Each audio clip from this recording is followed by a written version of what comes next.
وتبقى الجزائر أفضل في هذا المجال مليون مرة من المغرب. إذا مش عاجبك غير الرأي الحر، غير إلى محطة ثانية. عندكم محطات مغربية ما شاء الله عظيمة وعتيدة. ولد الدعارة إذا بقت تهضر هكا أنت ولد الدعارة. طيب شفتوا المستوى؟ السلام عليكم مشاهدينا الكرام ومرحبا بكم في فيديو جديد. دوما مع العياشة، دوما مع المراركة. المراركة دوما يخرجون لنا بخرجات مثيرة للجدل. والله العظيم انا تبان لي ولا حسب ما روماركيت باللي المراركة يتبعوا يعني الشؤون الجزائرية ويتبعوا الوزراء وخطابات الرئيس اكثر من الجزائريين. والله العظيم يهمهم الخطاب، سواء الخطاب تاع وزير ولا رئيس ولا اكثر من الجزائريين. انا تبان لي كيما هكا يخرج الرئيس عبد المجيد تبون يدير خطاب، يخرجوا يعلقوا عليه، يدير لك مناظره عليه، يدير لك تحليل الخطاب. تلقاهم مهتمين بخطاب الرئيس اكثر من الجزائريين. انا على حسب ما راني نشوف والله العظيم. حتى وصل الامر يشاركوا في قنوات تلفزيونيه ويعلقوا ايضا على خطاب الرئيس، ويقول لك خطاب الرئيس اطول، خاصهم غير يقولوا يا سي الرئيس نقص لنا من الخطاب. المهم ولاد بلادي كيما العاده، سمعوا ونشوفوا مع بعض. شنوش هذا خطاب؟ شيء خطاب ما فهمتش انا دابا. محمد حسان ما كيديرش خطابات قد هكا ساعه و 43 دقيقه. هذا جا خطاب طويل تاع الرئيس عبد المجيد تبون، ساعه و 43 دقيقه كيهضر ولا جمله مفيده قالها. معليش.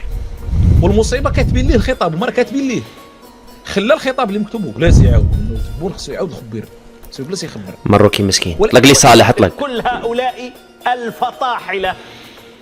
تصور انت جالس مع من يحتل ارضك، جالس معاه وتنسق. على ماذا تنسقون؟ لا احد يعلم. امر فيه اختراق صهيوني كبير، وكانت يعني كما قلت تنسق معهم في السر وفي الخفاء وفرادى. الان ياتونها قطعانا 4 مرة واحدة، جالسين معاهم وعلى ارض محتله.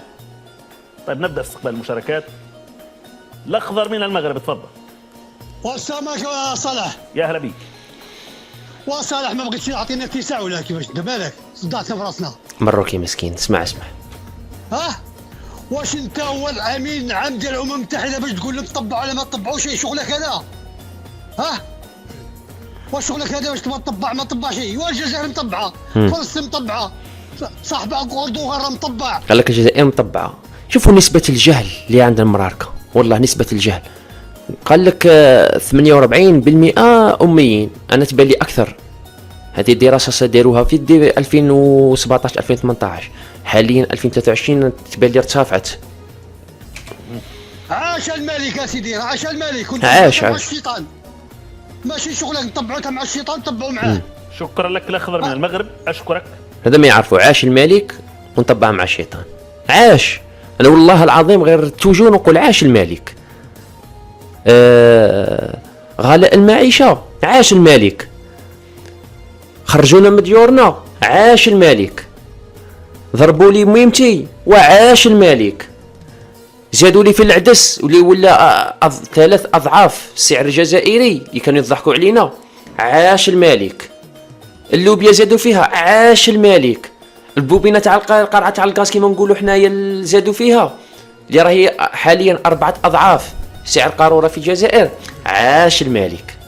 معليش انا الكل يعرف حبي للمغرب ودفاعي على المغرب، وكنت حتى في بعض الحلقات هنا نشيد بالملك لروحه الشبابية وتفاعله وخروجه للأسواق يعني ومسار الديمقراطية التي أشدنا به جميعا في المغرب.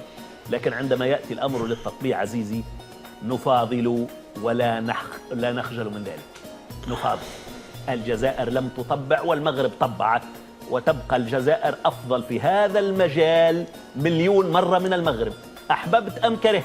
اللي مش عاجبه والله عندك المحيط الهندي وعندك المتوسط، اطلق روحك فيهم. الحمد لله شعبا وحكومة. أنا هنا لا أتحدث عن الشعب المغربي الحبيب والجميل والطيب، اللي واقف مع القضية الفلسطينية ليلا نهارا. أنا أتحدث عن موقف رسمي حتى لا يخلط بعضهم بين هذا وذاك. مواقف رسمية في مجال القضية الفلسطينية لا يمكنك أبدا أن تقارن بين الموقف الجزائري الرسمي والموقف المغربي الرسمي. حقوق الإنسان والمسائل الداخلية هذا أمر آخر، أنا واضح. محمد من المغرب تفضل.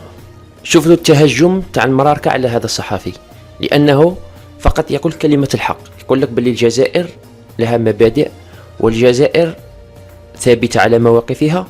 يقولوا له الجزائر مطبعة وانت شيطان، ويصفونه بأقصى العبارات. مازال راح تشوفوا هذا التدخل. لا شوفوا التدخل. صلاح يا هلا بيك.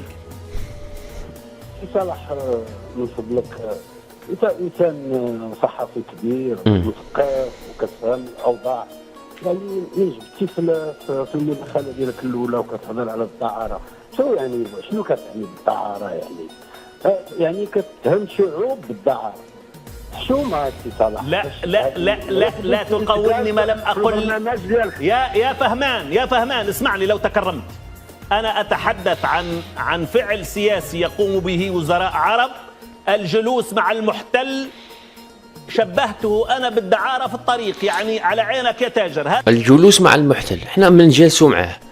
الرئيس تاعنا عبد المجيد تبون في كل خطاباته يذكر القضية الفلسطينية، يقول لك نحن معها في جميع خطاباته. أنا لم يسبق لي وأن رأيت خطاب للرئيس تبون وما ذكرش فيه قضية فلسطينية. دائما في الخطابات تاعه فلسطين، نحن معها، نحن كذا، نحن كذا. لو كان غير يقول خوتنا فلسطينيين ومعليش مهم يذكرها، فما بالك نجلسوا معهم في الطاولة، نجلسوا مع الخونة وأعداء الوطن. العياشي باه توصل الجزائر. لما شبهته أنا أتحدث عن فعل سياسي لك أن تؤول. عيب يا صلاح، عيب على راحتك. إذا مش عاجبك غير الرأي الحر، غير إلى محطة ثانية. عندكم محطات مغربية ما شاء الله عظيمة وعتيدة. ولد الدعارة إذا بقيت تهضر هكا أنت ولد الدعارة. طيب شفتوا المستوى؟ والله العظيم قال ما نقدرش أنا نقولها. صحافي على المباشر وأنت تمثل المغاربة تقول له هذا الكلام، تقول له أنت ولد كذا ولد كذا. نحشموا احنا نقولوها قدام خوتنا وقدام بواتنا وقدام حتى صحابنا. انت تقولها على المباشر في قناة تلفزيونية أنت ولد كذا، تقول للصحفي أنت ولد كذا، سواء اختلفت معها في الرأي يوصل بك الأمر تقول له أنت ولد كذا. وأنت تمثل المراركة اللي راك تقول عاش سيدنا. والله لا حشومة، والله لا عيب، لأنه فقط قال تحية الجزائر وعجبها الخطة تاع تبون. شفتوا المستوى الدنيء اللي وصلت ليه لا حول ولا. شكرا لك، أشكرك، شكرا لك. نتحدث عن دعارة سياسية يا فهمان، وشبهناه بدعارة الفاجرات. دعارة سياسية تسمع بها الدعارة السياسية، طبعا أمثالك لا يصفقون ويهللون ولا يهمهم لا الدعارة السياسية ولا غيرها. شكرا لك على كل حال. شفتوا المستوى انتم مشاهدينا الكرام؟ مستوى هذا هو، ما يناقش ما والو، يدخل يسب يعاير ويخرج. يدخل كي يجبدوا الجزائر يدخل يسب ذاك الشخص اللي جبد الجزائر ويشتمه ويخرج. هذه علاش؟ لأن الرئيس عبد المجيد تبون قال لك باللي انطلقنا في غار جبيلات ورايح ينطلقوا في منجم الفوسفات والثروات القادمة في الجزائر، والعياشي يتألم في الصمت. مع السلامة، السلام عليكم والله.